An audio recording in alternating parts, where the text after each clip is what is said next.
Assalamualaikum warahmatullahi wabarakatuh. Calon guru penggerak angkatan ke-11 insyaallah ya. Kali ini kita akan membahas terkait dengan apa sih yang menyebabkan kandidat gagal dalam simulasi mengajar guru penggerak ya. Padahal sudah mengajar sesuai RPP yang diupload, tapi kenapa kandidat tetap mendapat nilai rendah ya? Oke, tapi sebagai bentuk dukungan kepada channel Eva Privat, teman-teman dipersilakan untuk klik tombol like, subscribe, dan komen, serta share video ini kepada teman-teman guru yang lain. Oke, bagaimana sih penilaian simulasi mengajar ya?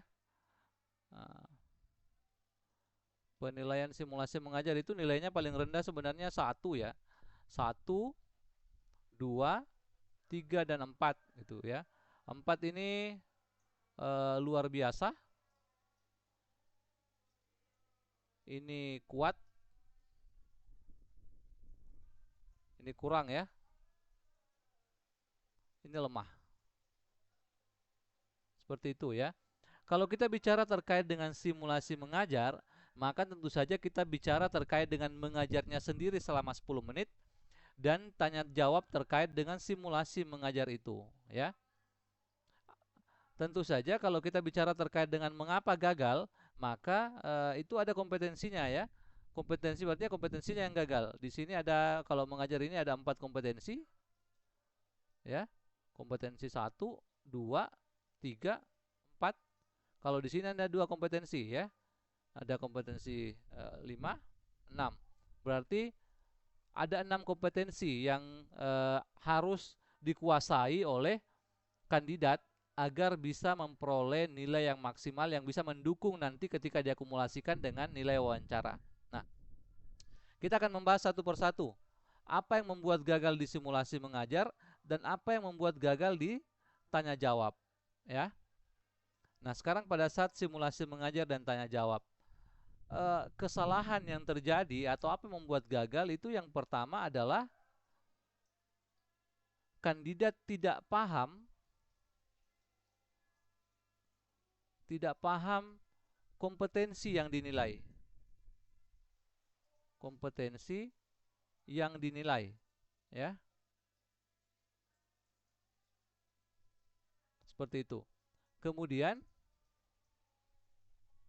yang kedua adalah karena tidak paham, maka tidak fokus. Tidak fokus dalam 10 menit itu.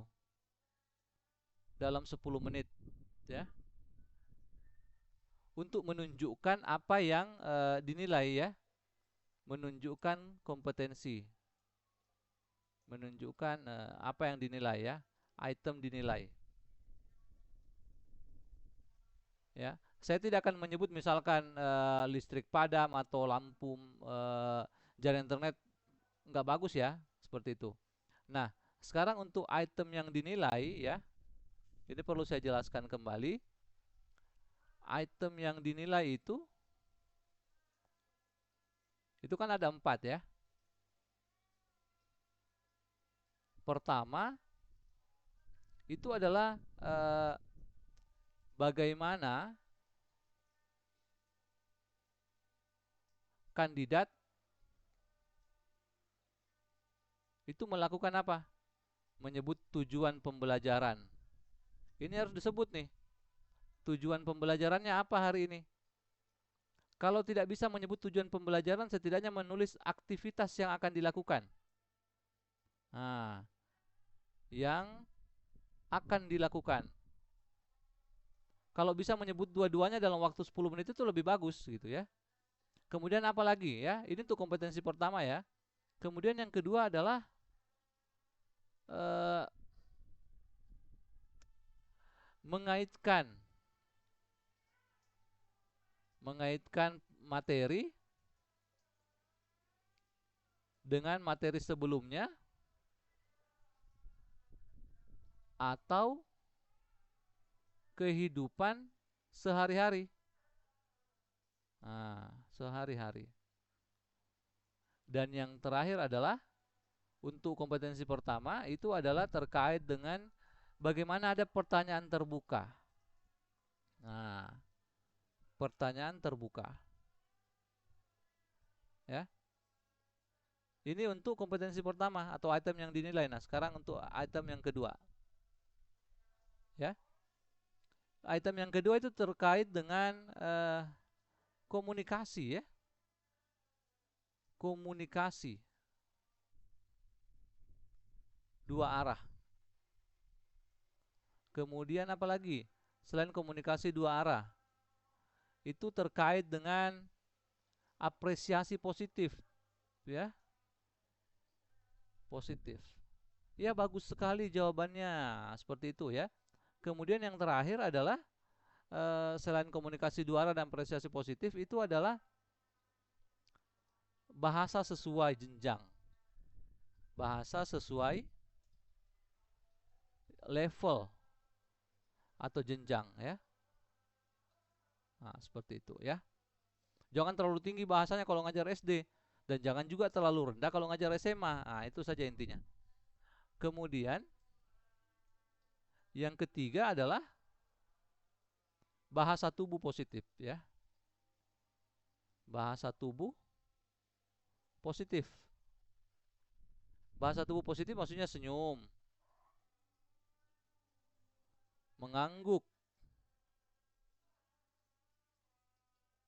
ya, semangat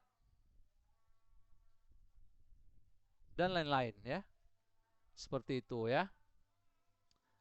Nah, kompetensi keempat yang ingin dinilai untuk simulasi mengajar itu sederhana Bapak Ibu ya. Itu ada diskusi. Diskusinya bisa kelompok atau pasangan. Nah, seperti itu ya. Kemudian pakai alat peraga. Ini penting ini, alat peraga. Kalau tidak ada alat, misalkan guru olahraga, ya bahas bola, ya bahas bola, bawa bolanya gitu loh. Ya, seperti itu. Kemudian kalau mau nilainya tinggi, ada presentasi. Presentasi ini maksudnya siswa memimpin diskusi. Bukan guru ya, tapi siswa yang pimpin diskusi. Ya, seperti itu. Baik. Jadi ini adalah hal-hal yang membuat kandidat gagal dalam simulasi mengajar yang selama 10 menit plus dengan item yang dinilai atau kompetensi yang dinilai pada saat mengajar. Nah, sekarang kita fokus selanjutnya adalah ke wawancara setelah simulasi mengajar. Di wawancara setelah simulasi mengajar ini sebenarnya sederhana ya. Karena di sini hanya dua item yang dinilai ya. Item yang pertama itu adalah terkait dengan refleksi dan pengembangan diri. Pengembangan diri. Nah, sehingga kalau ditanya pertanyaan pertama itu adalah kelemahan dan kelebihan, maka sebutkan kelemahan atau kelebihan pribadi. Ya. Seperti itu ya. Kalau sebutkan kelemahan dan kelebihan pribadi. Bukan kelemahan dari metodenya atau dari modelnya ya. Atau kelemahan dari pembelajaran-pembelajaran sebelumnya. Tapi hanya terkait dengan simulasi mengajar yang baru saja disebutkan ya. Kemudian apa lagi? Sebutkan rencana perbaikan pembelajaran. Perbaikan pembelajaran.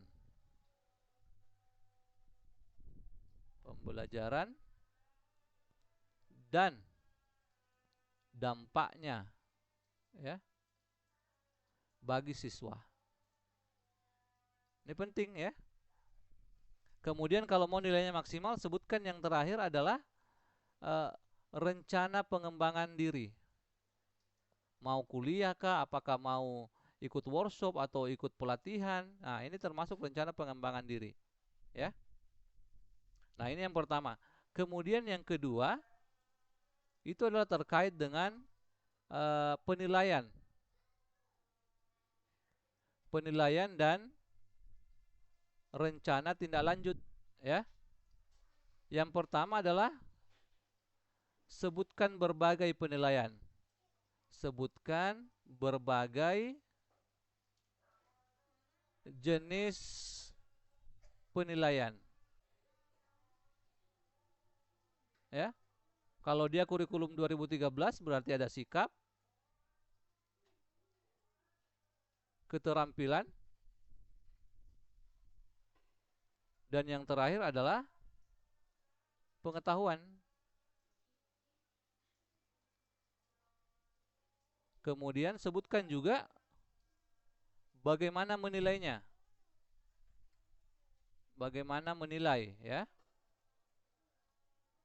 Menilai boleh saja lewat observasi, boleh jurnal, dan tentu saja boleh juga pretest atau post-test, ya. Atau boleh juga tentu saja ada penugasan, ya. Yang terakhir adalah untuk apa penilaian itu? Untuk apa penilaian, ya? Tentu saja penilaian ini tujuannya adalah untuk rencana tindak lanjut, ya. Rencana tindak lanjutnya boleh saja adalah remedial, boleh saja adalah pengayaan, dan boleh saja adalah perbaikan metode atau perbaikan proses, ya. Perbaikan proses. Perbaikan proses yang saya maksud ini boleh saja terkait dengan metode, ya, media, atau model. Nah, baik, demikian ya penjelasan terkait dengan mengapa peserta didik gagal dalam, kandidat gagal dalam proses simulasi mengajar. Dalam hal ini mengajarnya dan tanya jawab setelah proses mengajar. Semoga video ini bermanfaat untuk teman-teman dan teman-teman semua dinyatakan lulus dalam seleksi calon penggerak tahun 2024 ini. Assalamualaikum warahmatullahi wabarakatuh.